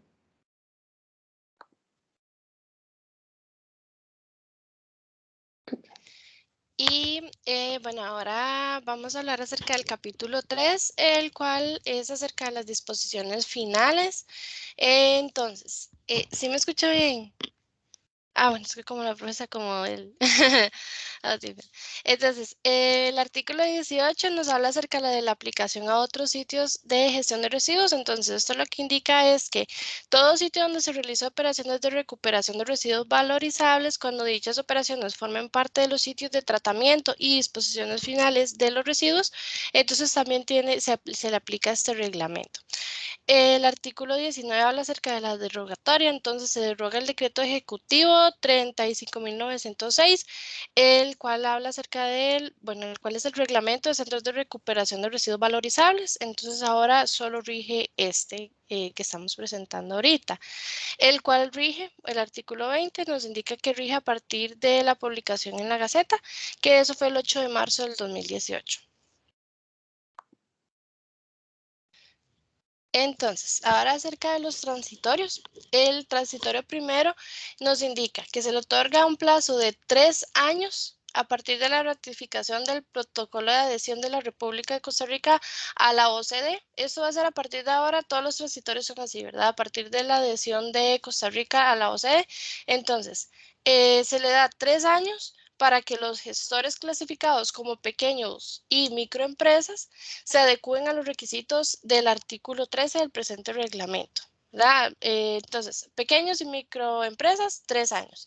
Ya después el transitorio segundo aplica para las medianas empresas, igual, solo que se les da 2 años para que ellos se adecúen al reglamento. En el transitorio tercero, de igual manera, se le otorga un tiempo para los grandes gestores, pero esta vez para ellos va a ser de 1 año. Y para que cumplan todo lo presente en el artículo 12. Ya para lo que es entonces el transitorio 4, nos indica que se le otorga 1 año, igual a partir de la ratificación de la adhesión de Costa Rica a la OCDE, para que las operaciones de recuperación de residuos valorizables ubicadas en sitios de tratamiento y disposiciones finales se adecúen al anexo 1 de este reglamento.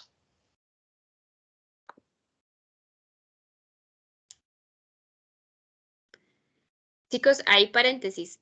Los que se puedan quedar se quedan, y si no, igual queda grabado esta última parte, ¿verdad? Porque sé que pueden tener otros cursos. Entonces, ahí quien tenga que retirarse, tranquilo, nada más luego se pone al día con esto último. Muchas gracias, profe. Ahora yo les voy a explicar el anexo 1, que en el anexo 1 se explica que las instalaciones de gestión de residuos tienen que velar por proteger el ambiente y la seguridad pública. Esto se hace mediante la enumeración de los elementos básicos de desempeño de un sistema de manejo ambientalmente adecuado de residuos. El primer punto explica qué debe de tener un sistema de manejo ambientalmente adecuado. Este dice que tiene que estar certificado por el Ente Costarricense de Acreditación o por el Ministerio de Salud. Tiene que tener objetivos medibles para un continuo mejoramiento del desempeño ambiental. Tiene que tener controles y revisiones constantes del proceso. Tiene que recolectar y evaluar la información oportuna sobre medio ambiente, salud y seguridad. Y debe también de contar con una guía técnica sobre la aplicación del sistema. El Ministerio de Salud va a estar realizando auditorías anuales para autorizar este sistema. Si procede, el sistema también se puede evaluar con los sistemas actuales de gestión ambiental, como son la ISO 14001. Las empresas tienen que publicar anualmente un informe que describa el sistema, así como las pymes. Sin embargo, las pymes y las, por así decirlo, medianas, pequeñas y microempresas no tienen que hacer este informe anualmente, sino que lo pueden hacer cada 3 años. Igualmente la auditoría no va a ser anual, sino que para ellos va a ser cada 3 años. El segundo punto de los elementos básicos de desempeño es que las instalaciones deben aplicar suficientes medidas para resguardar la seguridad ambiental y ocupacional. Esto se refiere a tomar medidas para evitar riesgos, posibles riesgos como lo pueden ser los metales tóxicos, los químicos peligrosos, las emisiones de gases tóxicos, las cargas pesadas, el ruido, los incendios o las explosiones. El tercer punto es un programa adecuado de monitoreo, registro y reporte. Esto se refiere a que debe haber un registro bien adecuado de la generación, recolección, recuperación o disposición de los residuos. También los tipos y las cantidades. Y estos registros tienen que estar disponibles para las autoridades y también para el público en general, cualquier persona que lo solicite. El cuarto punto es un adecuado programa de entrenamiento para su personal. El personal se le debe de entrenar en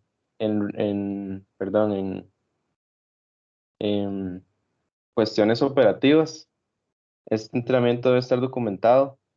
Se debe identificar y manejar cualquier componente peligroso. Debe saber manejar situaciones de riesgo, como pueden ser fugas, y tiene que aplicar protocolos de seguridad y emergencia.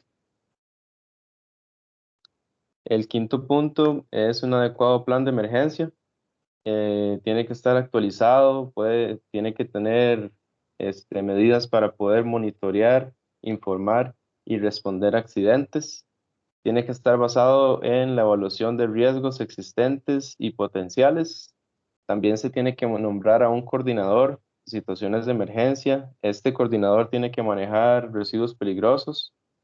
Y el plan tiene que contar con medidas de contingencia a corto y mediano plazo, además de remediación también, no solo como de respuesta a la emergencia como tal, sino también después de la emergencia para poderlo remediar. Un auditor externo tiene que estar revisando periódicamente el plan, especialmente si sucedió algún accidente, una situación imprevista. Y por último, el sexto punto es un adecuado plan de cierre y post-cierre. En este punto no se explica como muy a fondo, sino que se remite a otros decretos, a otros documentos. Entonces dice que el plan de cierre tiene que adherirse al decreto ejecutivo del Reglamento General sobre el Procedimiento de Evaluación de Impacto Ambiental y también el decreto ejecutivo del Reglamento sobre rellenos sanitarios. Además dice que los planes de cierre tienen que actualizarse frecuentemente y las garantías financieras deberán asegurar que las medidas necesarias se tomarán cuando las actividades cesen a fin de prevenir cualquier daño ambiental y revertir las condiciones del sitio que fue afectado hacia un estado satisfactorio. Eso sería todo. Muchas gracias. Bueno, antes de terminar, nada más por último, hay un trámite que es para autorizaciones y permisos sanitarios de funcionamiento de estos establecimientos, ¿verdad?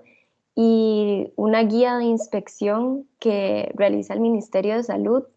Entonces, se las voy a enseñar acá. Entonces, básicamente, este es como el informe técnico que utilizan los inspectores cuando llegan a un centro de recuperación de residuos valorizables, y ahí ellos pueden ver si está cumpliendo o no con todos estos requisitos, ¿verdad? Y hacer las observaciones respectivas. También ahí en la presentación adjuntamos el link para que lo puedan ver desde la página del Ministerio de Salud. Muchísimas gracias, súper completo. Hagamos algo para la próxima semana.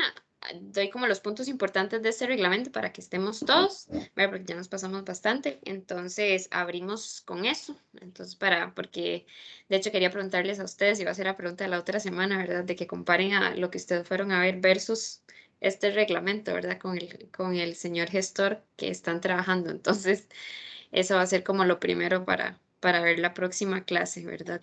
Lo que dice el papel versus la realidad. Entonces quedamos despedidos y despedidas. Y si Dios lo permite, nos vemos el martes. Está bien. Chao, Gracias, profe. profe. Gracias. Muchas gracias. Chao, que tengan lindo día. Igualmente. Gracias, profe. Chao, chao. Hasta luego, gracias.